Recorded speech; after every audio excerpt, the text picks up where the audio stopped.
प्राचीन काल में एक अत्यंत धनी व्यापारी बहुत सी वस्तुओं का कारोबार किया करता था।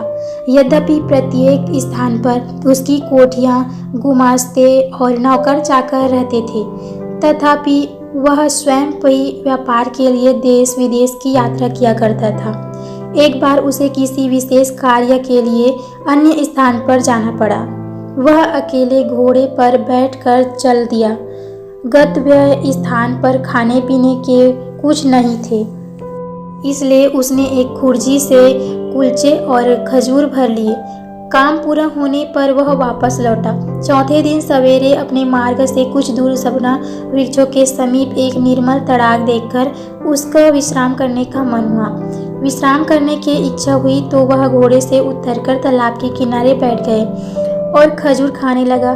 जब पेट भर गया तो उसने जगह साफ करने की खजूर की गुठलियाँ इधर उधर फेंक दी और आराम करने लगे। इतने में उसे एक महाभयंकर दैत्य अपनी ओर बड़ी सी तलवार खींचे आता दिखाई दिया। पास आकर दैत्य क्रोध से गरज कर बोला, इधर आ, तुझे मारूंगा। और व्यापारी उसका भयानक रूप देखकर गर्जन सुनकर कांपने और बोला, स्वामी, मैंने क्या अपराध किया है कि आप मेरी हत्या कर रहे हैं? दैत्य ने कहा, तूने मेरे पुत्र की हत्या की, मैं तेरी हत्या करूंगी। व्यापारी ने कहा, मैंने तो आपके पुत्र को देखा भी नहीं, तो मैंने हत्या कैसे की? दैत्य बोला, क्या तू अपना रास्ता छोड़कर इधर नहीं आया? क्या तूने अपनी झोली से निकाल कर खजूर नहीं पाया? क्या उंगली इधर उधर नहीं फेंकी? व्यापारी ने कहा, आपकी बातें ठीक है, मैंने ऐसा ही किया। दैत्य ने कहा, जब तू गुठलियों फेंक रहा था तो इतनी जोर से फेंका कि एक गुठली मेरे बेटे की आंख में जाके लगी और उस बेचारे का प्राण अंत हो गया। अब मैं तुझे मारूंगा। व्यापारी बोला, स्वामी, मैंने आपके पुत्र को जानबूझकर तो नहीं मारा। फिर मुझसे जो भूल हुई है उसके लिए मैं आपके पैरों पर गिरकर क्षमा मांगता हूँ। दैत्य ने कहा, मैं न दया करना जानता हूँ न क्षमा करना, और क्या खुद तुम्हारी शरीयत में नरवध के बदले नरवध ही आज्ञा नहीं दी जाए? तुझे मारे बगैर नहीं रहूंगा। यह कहकर दैत्य ने व्यापारी की बाह पकड़कर उसे पृथ्वी पर गिरा दिया और उसे मारने के लिए तलवार उठाई। व्यापारी अपने स्त्री पुरुषों को याद कर कर विलप कर रहा था, साथ ही ईश्वर और पवित्र आत्माओं की सौगंध दिला दिलाकर दैत्य के प्राणों की शिक्षा मांग रहा था। दैत्य ने यह सोचकर हाथ रोक लिया, जब यह थक कर हाथ पांव पटकना बंद कर देगा तो मैं इसे मारूंगा। लेकिन व्यापारी ने रोना पीटना बंद ही नहीं किया। अंत में दैत्य ने उसे कहा, तू बेकार ही अपने को और मुझ तंग कर रहा है। तू अगर आंसू की जगह आंखों में खून बहाए तो मैं शायद तुझे मार डालूंगा। व्यापारी ने कहा, कितने दुख की बात है कि आपको किसी भांति मुझ पर दया नहीं आती। आप एक दिन विष पाप मनुष्य को अन्यायपूर्वक मार डाल रहे हैं और मेरे रोने गिड़गिड़ाने पर आप पर कोई प्रभाव नहीं होता। मुझे तो अब भी विश्वास नहीं होता कि आप मुझे मार डालेंगे। दैत्य ने कहा, नहीं, निश्चय ही मैं तुम्हें मार डालूंगा। इतने में सवेरे हो गया। शहरजाद इतनी कहानियां कहकर चुप हो गई। उसने सोचा, बादशाह के नमाज पढ़ने का समय हो गया है और उसके बाद वह दरबार को जाएगा। दुनियाजाद ने कहा, बहन, यह कितनी अच्छी कहानी थी। शहरजाद बोली, तुम्हें यह कहानी पसंद है? अभी तो कुछ नहीं, आगे तो और भी आश्चर्यप्रद हैं। तुम सुनोगी तो और भी खुश होगी। अगर बादशाह सलामत ने आज मुझे जीवित रहने की दिया, फिर कहानी कहने की अनुमति दी, तो कल मैं रात को शेष कथा सुनाऊंगी, वरना भगवान के पास चली जाऊंगी। शहरयार को भी यह कहानी बेहद पसंद आई थी। उसने विचार किया कि जब तक कहानी पूरी न हो जाए शहरजाद को नहीं मरवाना चाहिए, इसलिए उसने उसे प्राणदंड से इरादा छोड़ दिया। पलंग से उठकर वह नमाज पढ़ने गया और फिर दरबार में जाकर बैठा। शोक कातर मंत्री की उपस्थिति था। वह अपनी बेटी का भाग्य सोचकर सारी रात नहीं सोया था। वह प्रतीक्षा में था कि शाही हुक्म हो तो मैं अपनी बेटी को ले जाकर जल्लाद के सुपुर्द करूं। किंतु उसे यह देखकर आश्चर्य हुआ कि बादशाह ने अत्याचारी आदेश नहीं दिया। शहरयार की दिन भर राजकाज में व्यस्त रहा और रात के शहरजाद के साथ सो रहा। एक घड़ी रात रहे, दुनियाजात फिर जागी और उसने बड़ी बहन से कहा कि यदि तुम सोई नहीं तो वह कहानी आगे कहो। शहरयार भी जाग गया और बोला, यह ठीक कहती है, मैं भी व्यापारी और दैत्य की कहानी सुनना चाहता हूँ, तुम कहानी को आगे बढ़ाओ। शहरजाद ने फिर कहना शुरू किया। व्यापारी ने देखा कि दैत्य मुझे किसी प्रकार जीवित न छोड़ेगा, तो उसने कहा, स्वामी, यदि आपने मुझे वध्य समझ ही लिया है और किसी भांति भी मुझे प्राण दान देने को तैयार नहीं है, तो मुझे इतना अवसर तो दीजिए कि मैं घर जाकर अपने स्त्री पुत्रों से विदा ले लूं और अपनी संपत्ति अपने उत्तराधिकारी में बांट लाऊं, ताकि मेरे पीछे उनकी संपत्ति को लेकर लड़ाई झगड़ा न हो। मैं प्रतिज्ञा करता हूँ कि यदि सब करने के लेकर लड़ाई झगड़ा न हो तो मैं बाद में ही इसी स्थान पर पहुँच जाऊँगा। उस समय आप जो ठीक समझे वो मेरे साथ करें। दैत्य ने कहा, यदि मैं तुम्हें घर जाने दूं और तुम वापस न आओ फिर क्या होगा?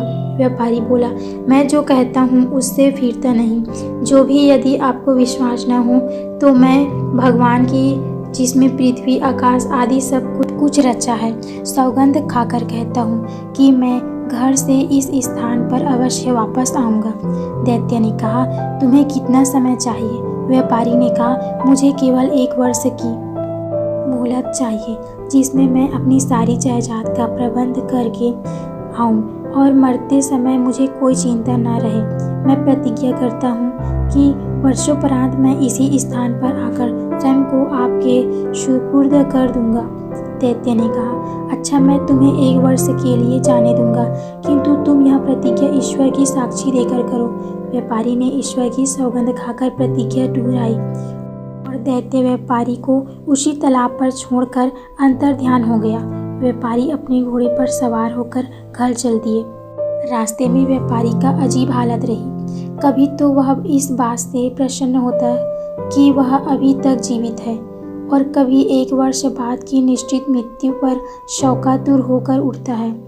जब वह घर पहुंचा तो उसकी पत्नी और बंधु बांधव उसे देखकर प्रसन्न हुए, किंतु वह उन लोगों को देखकर रोने लगा। वे लोग उनके विलाप को समझे कि उसके व्यापार में कोई घाटा हुआ है या कोई प्रिय वस्तु उसके हाथ से चली गई, जिससे उसका धैर्य जाता रहा है। जब व्यापारी का चित्त संभला और उसके आंसू थमे तो उसकी पत्नी ने कहा, हम लोग तुम्हें देखकर प्रसन्न हुए हैं, तुम क्यों इस तरह से रो रहे हो? व्यापारी ने कहा, रो धो नहीं तो और क्या करूं? मेरी जिंदगी 1 ही वर्ष की है। फिर उसने सारा हाल बताया और दैत्य के सामने ईश्वर को साक्षी दी गई वचन की प्रतिज्ञा वर्णन किया। यह सारा हाल सुनकर वे सब भी रोने पीटने लगे। विशेषतः उसकी पत्नी सिर पीटने और बाल को नोचने लगी और उसके लड़के बच्चे स्वर के विलाप करने लगे। वह दिन रोने और पीटने में ही चला गया। इन सारे प्रबंधों में 1 वर्ष बीत गया और वह अपनी प्रतिज्ञा निभाने के लिए दुखी मन से चल दिया। अपने कफन दफन के लिए खर्च के कुछ रुपए रख लिए अपने साथ में।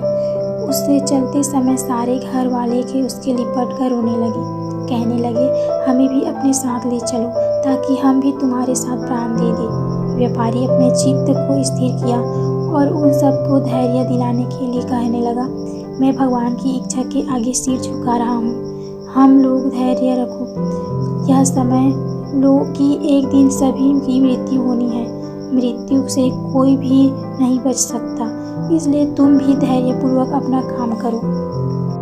अपने सगे संबंधियों से विदा लेकर व्यापारी चल दिए और कुछ समय के बाद उस स्थान पर पहुंचा जहां उन्हें दैत्य से मिलने को कहा था। वह घोड़े से उतरा और तालाब के किनारे बैठा और हत्यारे दैत्य की राह देखने लगा। इतने में एक वृद्ध पुरुष एक हिरनी लिए हुए वहां पर आया। व्यापारी से बोला, तुम इस निर्जन स्थान पर कैसे आ गए? क्या तुम नहीं जानते कि बहुत से मनुष्य धोखे में इस अच्छे से विश्राम के लिए आते हैं और यह दैत्यों के हाथ में जाके भली भांति दुख पाते हैं? व्यापारी ने कहा, आप ठीक कहते हैं, मैं भी इसी धोखे में पड़कर यहाँ दैत्य के शिकार हो गया हूँ। यह कर उसने बूढ़े को अपना सारा वृत्तांत बता दिया। बूढ़े ने आश्चर्य से कहा, यह तुमने ऐसी बात बताई जैसी संसार में अब तक किसी ने नहीं सुनी होगी। तुमने ईश्वर की जो सौगंध खाई थी उसे पूरा करने के लिए तुम प्राणों की चिंता तक नहीं की। तुमने बड़े सत्यवान हो और तुम्हारी सत्यनिष्ठा की जितनी प्रशंसा की जाए वो बहुत कम है। अब मैं यहाँ पर बैठकर देखूंगा कि दैत्य तुम्हारे साथ क्या करता है। कुछ समय के उपरांत एक और बूढ़ा एक खच्चर लिए हुए आया और पहले 2 बूढ़ों से पूछा कि इतनी दुखी होकर यहाँ क्यों बैठा है। दोनों ने उस व्यापारी का पूरा हाल बताया। तीसरे ने कहा कि यह ठहरकर इस व्यापारी का अंत देखकर ही इच्छा प्रकट की, अतएव वह भी वहाँ से बैठ गया। तीसरा बूढ़ा अच्छी तरह सांस भी नहीं ले पाया कि उनके चारों ओर ने देखा कि सामने में एक जंगल से एक बड़ा गहन धूम्रपुंज उठ रहा है।